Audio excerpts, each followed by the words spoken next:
वहाँ पर कुआं है तो समझ के जाना। तुमने कि नहीं हम तो आंख मीच करके जाएंगे। तू कौन होता है रोकने वाला? ठीक है चले जाओ, गिर जाओ, हमें क्या करना है।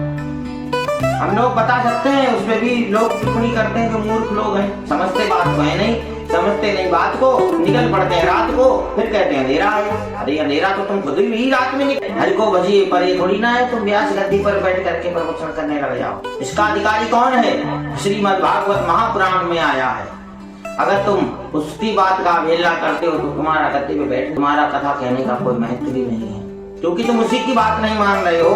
हम अलग से नहीं कह रहे हैं। भागवत में लिखा है कि श्रोता वक्ता के नियम में विरक्तो वैष्णवो विप्रो वेद शास्त्र विशुद्धीकृत दृष्टांत कुशलो धीरो वक्ता आयोगिनः स्पृह। विरक्त हो, वैष्णव हो, ब्राह्मण हो, पुरुष हो, ऐसे के द्वारा ही कथा श्रवण का हमें फल प्राप्त होता है, अन्यत्र किसी के द्वारा नहीं होता है। यदि कोई शिवरी मीरा इत्यादि का कोई भाषण देता है तो उनसे बोलो कि वो भगवान के नाम में खो गई और भक्ति की। तुम शिवरी नहीं हो सकती, तुम मीरा नहीं हो सकती। अगर हो सकती तो तुम्हें गद्दी की और इतनी व्यवस्था की जरूरत नहीं है, क्योंकि मीरा को कोई जरूरत नहीं थी, उसने तो भगवान के गुणगान करे। भगवान के गुणगान के सभी अधिकारी है और सभी को करना चाहिए। रामायण में लिखा है कि राम नाम के सब अधिकारी, बालक वृद्ध युवा नर नारी।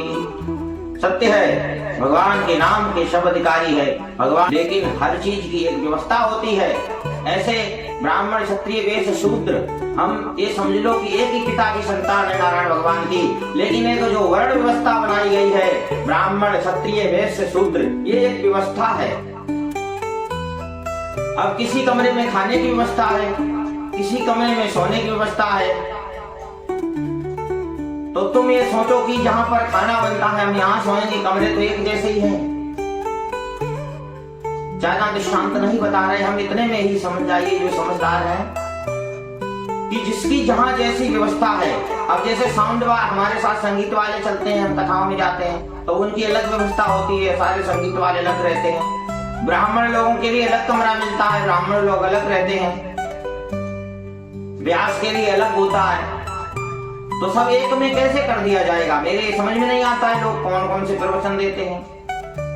व्यास जी ने खुद लिखा है भागवत की मातुजबंधूनां त्रीन सति गोचरा कर्म श्रेयसि मूलानां श्रेयं भवेदि विद भारतमाख्यानं कृपया मृणा कृतम्। ये वेद श्रवण के तक के अधिकारी नहीं है, इसलिए श्री व्यास जी ने इनके लिए श्री महाभारत की रचना की है।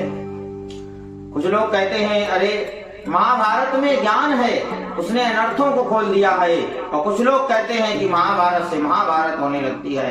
ऐसा कुछ नहीं है। श्रीमद् भगवद गीता के अध्ययन से, पाठ पाठन से एक कार्य सिद्ध हो जाते हैं। जिस कामना हेतु हो उसी प्रकार का श्लोक का पाठ किया जाए या करवाया जाए तो उसका अवश्य फल प्राप्त होता है।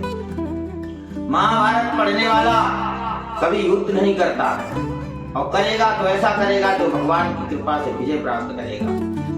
महाभारत के पढ़ने से महाभारत नहीं होती है, महाभारत न पढ़ने से, गीता वेद पुराण न पढ़ने से महाभारत होती है। पढ़ने का अधिकार है, घर परिवार में सुनाने का अधिकार सबको है, अपने मित्र बंधु बांधवों को सुनाने का अधिकार सबका है, लेकिन इस व्यवस्था से नहीं।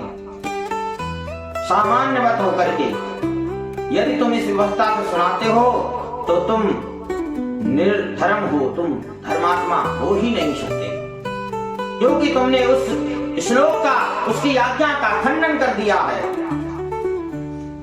पहली बात तो वर्ण से ब्राह्मण हो जो कथाकार हो, और पुरुष के लिए कंठी होती है, ये कंठी है जो भगवान ने दी है, ये तो चलो सब पुरुष के होती है, और ये अंटीना कुटिया रूपी जिससे सिग्नल आए, और दूसरी बात ये जनेऊ रूपी जो है ये क्या है, ये लीड है, तभी टावर आते हैं। वर्ण से ब्राह्मण यानी बढ़िया कंपनी की ब्रांडेड एलईडी, और जनेऊधारी ब्राह्मण बढ़िया लीड, और इसकी शिखा भी हो, बढ़िया एंटीना,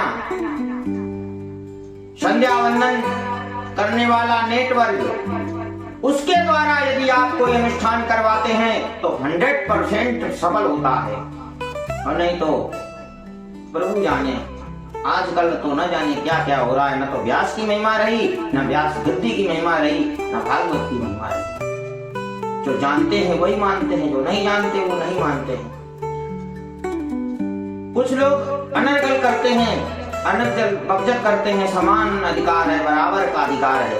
जी ऐसे बराबर का अधिकार नहीं हो सकता है। चाहे कोई भी बहन बेटी माता एसपी डीएसपी हो, यदि रात में 12 बजे 1 बजे उसे किसी सुनसान जगह में भेजने को अकेला कहा जाए तो वो नहीं जाएगी। और यदि पुरुष हो तो बोले की तरफ चला जाएगा। तो वो हिसाब है, समान अधिकार हो सकता है लेकिन हर चीज में नहीं। अब जैसे गायत्री मंत्र है, ओम का उच्चारण है, शंख की ध्वनि है, ये तुम माताओं को बहनों को बजाने के लिए मना किया जाता है, बोलने के लिए मना किया जाता है। तो इसके 2 कारण होते हैं, शास्त्रीय भी और वैज्ञानिक भी। वैज्ञानिक से कहते हैं शंख बजाने से नाभि पर जोर पड़ता है, ऐसे ही ओम ओम बोलने से कोई दिक्कत नहीं, लेकिन जो ओमकार होता है ओम, इससे भी बहुत नाभि पे फर्क पड़ता है, जिससे माताओं बहनों को आगे भविष्य में दिक्कत हो सकती है। तू कौन होता है रोकने वाला? ठीक है चले जाओ, गिर जाओ, हमें क्या करना है? हम लोग बता सकते हैं, उस पर भी लोग टिप्पणी करते हैं जो मूर्ख लोग हैं, समझते बात को है नहीं, समझते नहीं बात को, निकल पड़ते हैं रात को, फिर कहते हैं अंधेरा है। अरे अंधेरा तो तुम खुद ही रात में निकले तो अंधेरा तो मिलेगा ही तुम्हें, लेकिन तुम मानते नहीं हो और फिर दोष भी लगाते हो। अरे वाह! ऐसे ही सती भवानी ने के साथ में हुआ, उनको शंकर भगवान ने समझाया परंतु उनके समझ में नहीं आया। क्या हुआ परिणाम, कथा आप सबने सुनी होगी। लेकिन फिर इस बातें कह दे तो व्यक्ति का व्यवहार बदलने लगता है। ये नहीं होना चाहिए। स्वयं परमात्मा ने तुमको विवेक दिया है, बुद्धि दी है, उसका उपयोग करो, विचार करो और फिर भगवान का भरोसा, भगवान की इच्छा मान करके आगे बढ़ो।